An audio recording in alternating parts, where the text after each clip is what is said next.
Welcome to Lyme Support Network podcast, hosted by Holistic Therapy Tribe. In each episode, we walk with someone from the Lyme community, like a doctor, warrior, coach, advocate, or an entrepreneur, to hear their personal story and insights. Today, our focus is on a Lyme coach.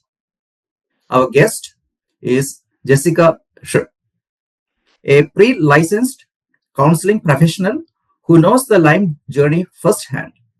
After becoming seriously ill in 2021 and finally being diagnosed with chronic Lyme and co-infections in 2022, Jessica turned her experience into her mission.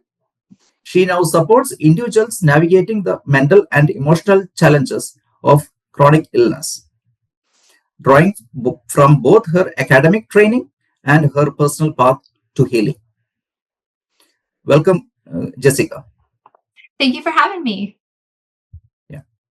So, for the listeners new to your work, what do you describe by pre-licensed counseling professional?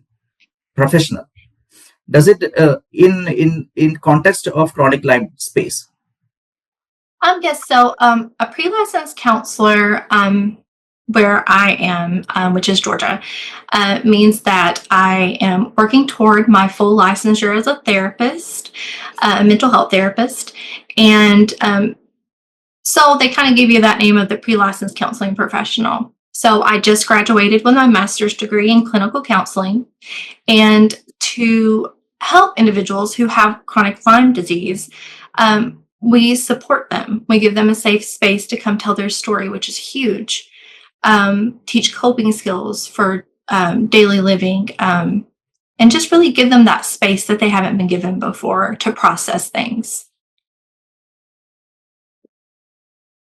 So, can you give us a quick snapshot of your story? So, what changed between 2021 when your symptoms began, and Yes. your 2022 when you got diagnosed?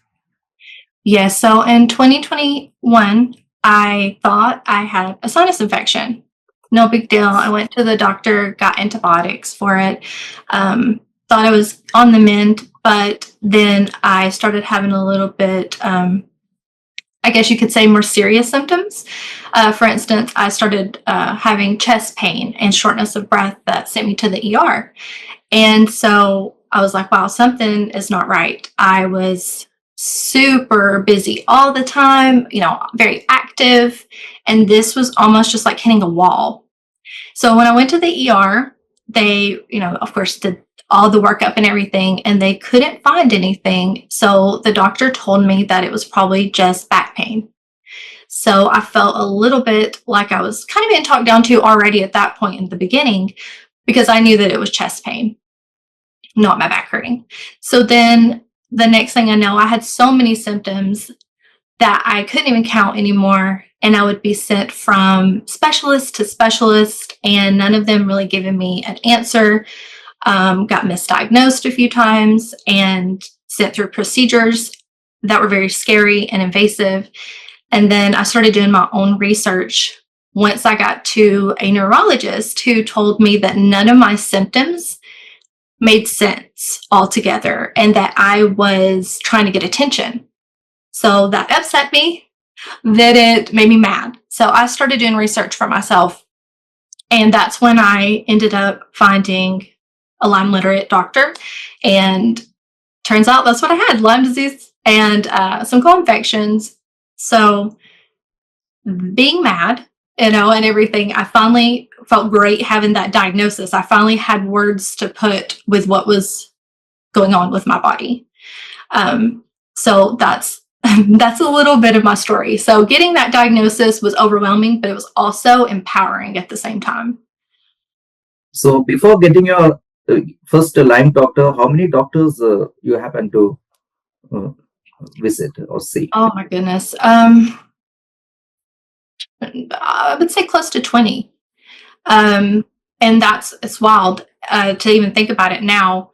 And just how many different doctors couldn't pinpoint what was wrong with me. And a lot of them didn't have quick answers by those quick labs that they ran. So they just pushed me off onto someone else. How does your personal journey affect the way you work with your clients? My personal journey is what makes me want to help other people. I searched for someone to talk to when I was going through all my symptoms, because some of my symptoms ended up being intrusive thoughts, depression. But I was afraid to go to anyone because I wasn't seeing anybody who was explicitly saying, I work with chronic illnesses or Lyme disease. You know, that's a whole new world when you're first getting into it. So being for doctors to not listen to me, to make me feel like it was all in my head. You know, I got the whole, hey, it's anxiety card. That truly made me want to be the therapist that I didn't have when I was going through it, because somebody needs to be there to help process this change that you're going through. So my journey is a huge influence on how I can help others. So, as of now, you have recovered completely, or any symptoms still persist? Well, healing is linear, that's for sure. I was symptom free after going through quite a long time of treatment, but then I had a flare up that was horrible. It was a combination of a lot of things. So I still have symptoms at the moment, but they're very minimal, and I am still seeing a doctor, of course. Um, but something I have learned, though, this time around is to be kinder to myself, because the first time around I was beating myself up about it. You know, it looked like a failure to me that I couldn't get out of bed and do my usual thing. But now I'm much kinder with myself, and that really truly does help me ease out of those flares a little bit. So, in your case, which modality helped you the most? I was one who pulled for the combination of antibiotics and herbals, because I do think that they both play a part. Um, so yeah, the combination, and then getting to a point where I could get off of the antibiotics and just focus mainly on the herbal supplements. Just for the information for the audience, if you wish to, if you are okay to tell how much it came for you for the entire treatment so far. As far as money, Yes. How oh, much? thousands and thousands of dollars. And that's something that infuriates me, is the fact that you take yourself and try to do what you think is the right way to do it. We had insurance, we had, you know, everything set up, we thought. So you're paying for insurance, you're going to places that don't accept insurance, and then you're just playing this game, right? Trying to figure out where you really need to be anyway. So lots of money and lots of frustration being on the phone getting those approvals with insurance to get any of these tests done. So I couldn't put an exact number on it, but it's a lot, unfortunately. So, what boundaries have you found essential to protect your energy while supporting others with complex illness? One thing that I've had to do is make sure that I keep set work hours, and limit after hour messages. Um, it has to be set up obviously in a very particular way, just because of obviously there are people that need you after hours sometimes. So you have to be really careful with that. But making sure that clients know where to get that help after hours is super important, I think. And self care. I know that sounds like the answer that everybody always throws out, but I appreciate self care so much more now than I did before, because it is super important. I cannot help other people if I don't take care of myself first. So taking the time to go do things that I really like to do, like get outside and garden and those sort of things, connecting with nature. If I don't do that, then I'm spread super thin. So that's kind of what I have to do in order to keep my energy in a good place. So, what are the most common mental and emotional themes you see with your clients, like mental trauma, grief, anxiety, identity loss, etc.?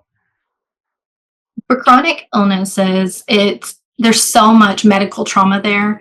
And And that is so huge. And there's so many research papers coming out that explain the connection with Lyme disease and these co-infections that cause anxiety and depression. And, we see a lot of that anyway. But when there's that underlying cause of an infection, that is so important to know, right? So, of course, grief, because grief, you're mourning a person that you used to be. You're mourning the things that you used to be able to do, but you can't anymore. So that's another part of processing that is you've got to process losing that old you. Something that I think is really important is when I first got sick, I was striving to find somebody to fix me. I wanted to be just like I used to be and up and at it and all the things. It took me a while to realize that I'm never going to be that person again. Even as you get older, you change. And so just coming to terms with that reality is important because you can adapt then. You're like, Lyme's not going away. I have chronic Lyme. It's going to be there. How am I going to adapt my life to that to make myself happy? So it's just important to remember that I can grieve the old me, but this new me is going to be amazing as well. How does uncertainty, fluctuating symptoms, changing protocols show up in clients' mood and thinking? Well, there's the feeling of possible flare-ups could happen at any moment. You worry that if you get into some kind of argument with someone or a car wreck, any kind of trauma can make a flare up happen, really. If you've got a lot of stress, worrying that something bad is going to constantly happen, that's something that happens. Maybe being afraid to make plans with your friends because you don't feel like you're the same person anymore, or you don't want to speak up and leave early from dinner out or something because you don't want to be rude. So you just don't even go because you don't want to feel like you're obligated to do any of that. And feeling stuck between hope and fear, just always not really knowing which way you want to go with it. You're just stuck. So that's kind of how that shows up in the mood and thinking when the uncertainty is involved. Can you please tell some examples of what is this flare-up? Usually what type of flare-ups comes up so that our audience will understand, yeah, this is the flare-up that, so I need not worry about it. Yeah, so, well, it's different from everyone. And that's something that's really important to remember is one person's journey is not going to be the same as the next person. But for me, flare-up usually comes with some of my symptoms starting to come back. Sometimes they'll come back super fast. Sometimes they'll slowly come in. So one of my huge symptoms was dizziness in the beginning. So that one will come back. Obviously, inflammation increases. Oh my gosh, there's so many symptoms. But basically, the way I know that a flare up is coming on, by this time, after having it for a while and really tuning into your body, you'll know when you're starting to get into a flare up. But for me, it's when I start feeling my old symptoms start coming back one by one, or I'll panic because not panicking because the symptoms are coming back, but I'll feel a sense of panic, which is one of my symptoms. Which modalities do you lean on for Lyme disease? I like to take an eclectic approach, which usually means I use methods based on each client's needs. So I really try to tailor how I do things to the person that I'm with. But I really do use CBT a lot, period. Because CBT can help change unhelpful thought patterns, and it really does help kind of reduce that anxiety and depression. Something else that I really, really like to use is narrative therapy, because that gives clients a chance to rewrite that story that illness made for them. And it kind of reminds them that this illness is not their whole identity. So I feel that narrative therapy is really helpful because it kind of gives you a different awareness of things and separating yourself from the problem. But really, it kind of has to be a trauma-informed approach, right? We're all dealing with trauma in some form or fashion. A lot of times it's medical trauma that we're dealing with. But having trauma-informed care, meaning, creating a safety and address emotional pain from those medical experiences is important, because a lot of people just push it off like, oh, you went to the doctor, so what? Well, no, when you have a chronic illness, that becomes like your planner is full of doctor's appointments, or you've got to keep up with these medications, and it just becomes a whole different thing. And when you've been told so many times that it's all in your head, or you're just anxious, or you don't know what you're talking about, you start becoming afraid to go to the doctor. You just don't want to go see them. You don't want to talk to them. So that needs to be processed. You need to be able to talk about that and not worry about hurting somebody's feelings. As a pre-licensed professional, how does clinical supervision shape your work with complex cases? Supervision is amazing because it gives you feedback on complex cases. You have a person there who is making sure that you are keeping up with ethical standards. You don't feel alone, basically. So you're really learning to do all these things. Now, for me, during my master's program, we had to do a practicum and internship, which meant I saw clients that whole time under supervision. So I really got to get the experience of working with clients of all different types. And then when you move past that master's degree, you end up with 2 different supervisors, someone you work with, 4 actually under, and then you have to have an outside source of supervision. So really, there's all kinds of eyes helping you out, making you feel supported. And so that helps me come up with out of the box ideas a lot of times, because one perspective is not going to get you very far. I think that, taking in as many as you can is important and helpful.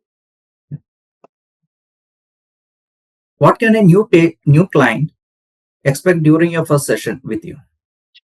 So the first session is usually an intake session, which means that going over paperwork, informed consent, going over any of the policies, going through the client's detailed background, which includes, mental health and illness history, of course. And then the client gets a chance to ask questions, because you're really learning about each other, right? Because you want to make sure the therapist that you end up with is somebody that you click with. And so this gives a chance for the client to see if this therapist will work well for them, and they can decide at the end of the session or later if they want to come back or not. So, of course, asking questions, going over all of that, setting some short-term goals can happen. And I like to try to send people home with something, like maybe a tool, like a grounding exercise, or my favorite, which is the journal prompts. Just something small to kind of get started with. But it really just depends on the person, because some people, they don't click with journaling. They don't want to do it. They don't really like it. And that's okay. We can just find what they like to do and kind of integrate that into the sessions. So that's kind of how that first session goes. After that, that's when you really start getting into the meat of everything, and trying more activities or getting deeper into maybe trauma that they've dealt with. Okay. So you offer a free PDF, 10 journal prompts for mental and emotional support in chronic Lyme. How should listeners use it? So I created this PDF. It's short and it's easy to use, really. And it's just some prompts. Whenever I started journaling, one of the things I had a hard time with personally was thinking about what to really write. So I found different prompts for different things, and that really helped me get that going. So I made one that's specifically for those with chronic Lyme. And so it's flexible. You could use it at any time, really. So this could be for someone who wants to get started, maybe a beginner at journaling, or someone who wants to do it every single day. The prompts are made to work no matter what your mood is, what time of the day it is, or night, or how often you do it. It's just a way for you to start processing and getting things off of your chest, basically. Can you walk us through a couple of prompts and explain aim behind each? Yeah, so okay, I'll go over the first two that's on there. The first one is my favorite one because it's, what would I say to a friend who's going through what I am experiencing right now? Um, a lot of times we're really hard on our own selves, but if a friend comes to us with a problem, we're going to stop and talk to them and give them the best advice ever. But we usually don't even take that on advice for ourselves. So this prompt encourages that individual to step outside of their own harsh self-judgment and really tap into empathy, because we need to be giving ourselves empathy as well. And then another one is, in what ways has my illness changed how I see myself? The aim of that one is really to increase self-awareness about the impact of that illness on the individual's identity. Okay. It, I think, is a good way to reflect on challenges and growth that's related to that illness, because I think a lot of challenges happen when you realize you have chronic illnesses, but there's also growth that happens there. And a lot of times we don't really highlight that. So, what quick alternatives to journaling do you suggest when fatigue is high? So, I find it a bit difficult to write. So, maybe I can speak. So, do you have some tools in your mind or suggest your clients to do so? Yes, some individuals, they don't like writing, or they do find it difficult to do that. So yes, recording a short voice memo. A lot of phones have like a little voice memo thing on there. You can just record yourself getting it all out. And you don't even have to keep it. You can delete it. If it makes you feel good, it could be therapeutic to record what is bothering you and then just throw it away, delete it all off of there. Um, Taking just time to do one at a time. Sometimes individuals will come in and they want to be overachievers and then answer all of them and try to write them all like it's homework, like school homework. But really, that's not the point. The point is it benefiting you? Is it going to exhaust you more if you try to do all 10 prompts at one time? Yeah, probably, because writing about some of the stuff is pretty heavy. And I personally like self care apps. I like being able to just press a button on my phone and find something that helps me quickly. So there's apps like Finch that's out there where you're taking care of this cute little baby bird and they make it into a game. And it really is at your own pace, but it does encourage you to really take care of yourself. And there's self reflections in there and affirmations as well. Can you give us some tips for working with the therapists and doctors as one team? So, simultaneously, we will be working with therapists and parallelly, we will be having the treatment with doctors. Yeah, it's very overwhelming to try to get a care team together. Mhm. Just like I said before, I had a ton of doctors and they all want to tell me different things to do, but they never Mhm. really want to work together. So it's the same with this, of a physician and a mental health practitioner want to work together. There are things like ROIs, like release of information, that you can actually sign. That way they can communicate with one another and you can tell your therapist or physician what you want to be told. So in therapy, there's confidentiality. I will not say anything unless you tell me specifically, this is what this is, the doctor's okay to know this. That way you feel safe still. And reminding yourself too that having that mindset of, I know my body better than anyone else. Okay, that's with therapists, that's with physicians, all the way around. You know your body than anyone else. So if you don't feel like they're listening to you, you can either tell them or you can find another opinion, right? So I think that is also important. And get a shared document. Like, put down on this document all your symptoms, maybe little mental healthcare notes, something like that, that will help you remember what to say when you're at these doctor's appointments, because there's so much. It's kind of hard to really get it out once you get to the doctor. Yeah. So, what red flags suggest it is time to change providers or widen the care team? Red flags, in my opinion, is when you start feeling ignored. If you feel like you're trying to tell them, hey, this happened last night and it really scared me. I really don't know where this is coming from, whatever. And they just kind of brush you off. That's a red flag to me. Symptoms getting worse, but the doctor don't want to change the plan and doesn't explain to you why the plan isn't getting changed. Or if they refuse to collaborate with your other doctors, that's a red flag in my opinion too. They should be open to helping you the best way they can. And the more doctors that are trying to go back and forth, you might get a different perspective again. You need a different perspective. So I think those are some red flags. What should partners and caregivers know about supporting someone without slipping into codependence? Definitely support independence whenever possible. Support it. Don't just try to do every single thing for someone. If they're able to do something, let them do it, right?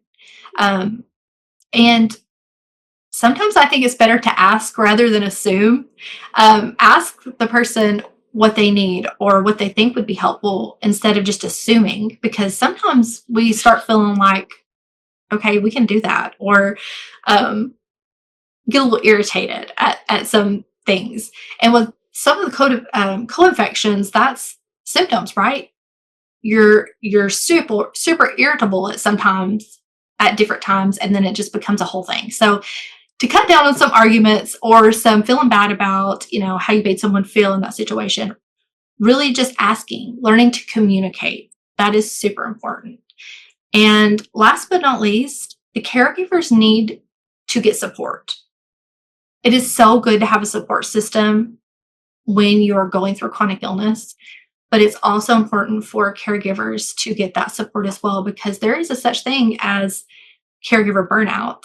And if you keep going and going and not getting the support and not getting to vent and process what you're going through and getting your own self-care, then you can't necessarily help that person the best way possible. When a client has a setback after progress, how do you reframe and reset goals for the client? Wow. So that is a hard one, right? Because you finally think you're out of the woods. So I think that maybe looking at things like flares, for instance, like we were talking about, having a flare up. Okay. That's really just a sign that something needs attention. That's not proof of failure. Okay. So that's how I would reframe that. Like, okay, you had a flare up. That really is not good, right? That doesn't feel good, but that's not a failure. That's not your fault. So really kind of going back to maybe going over with them about control, right? What's within your control and what is outside of your control, and only focus on those things that's in your control. Kind of remind them that progress is not erased by setbacks. Okay, like I said earlier, healing is not linear. I was doing amazing, and then next thing I know, I was down here again. Like, oh man, I feel bad today. But each time you'll learn a little bit more about yourself and your situation, and you find ways to make that get back into the good again quicker than before. So, for those outside your state where you're practicing, what are the realistic options you have? I would say support groups. That I will always, if you can go in person, I think is super helpful, because sometimes it does get like you get isolated and you're alone and you don't want to like be around other people. But when you go to support groups, they're themed, right? It's the same people that's going through the same thing you are. So you get to be in a space that everyone is going through similar things. And it's so nice to hear, and you feel supported, and they come up with other ideas that might help you. Also, I think that having someone that can refer you to someone that's Lyme informed is important. There are some sites that you can go to that will help you try to find someone in your state. And I found that helpful when I was looking for a doctor myself, because it's really hard to find in some areas doctors that truly understand what you're talking about when it comes to this chronic Lyme stuff. So having a chance to talk to someone that understands you is important. So I think that's important to Not to say that you have to be someone with Lyme disease to understand it, but that does help. Does help you in some ways. But yeah, support groups all the way. That would be my top pick for someone who's outside of the state. Okay. So we are having a rapid round. So the answer should be in one word or in one or two sentences. Okay. One myth about chronic Lyme you wish would disappear. Oh my gosh.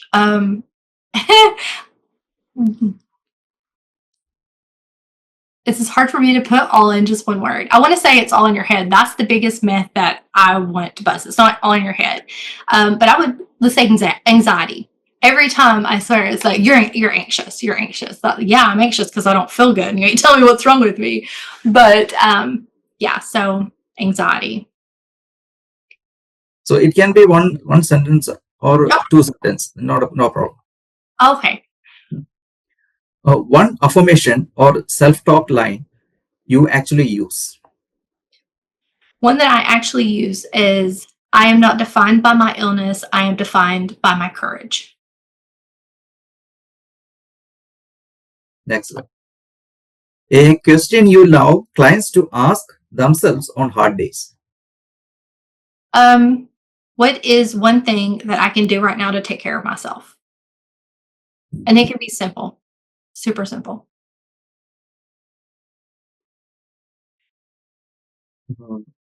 So if listeners remember only one takeaway from today, what should it be? I would like it to be that your mental and emotional health is just as important as your physical health in the treatment of chronic Lyme disease.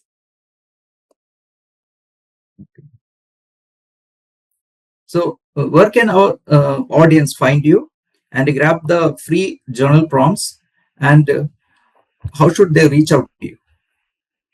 So I can be found on Instagram at Jessica_Sired. And in my bio, I have a link tree. So you can just click that link and it'll take you to all my other social media pages that I'm trying to get started back up. I used to do a lot more advocating before I started my master's program. So I had to kind of put a lot of that on pause because it got so hectic and need a little bit of self-care and a step away. But now I'm coming back to it. And that's where you can also find the PDF. You just download it, just click it, download it. You can print it out. Also, I made the font bigger. That way it's easier to read. And so, that's the best way to find me. And if you have issues downloading it, you can just send me a quick message on Instagram and I can email it to you. So with this, we are concluding this podcast. Jessica, thank you for joining us and sharing your powerful story and insights. You are truly inspiring, and we deeply appreciate you being here today. To all our listeners, thank you for tuning in to this meaningful conversation. If this episode resonates with you, please share it with someone who may need it. And don't forget to follow us for more real stories from the Lyme community. Until next time, stay strong, stay hopeful, and keep supporting one another. Thank you. Thank you.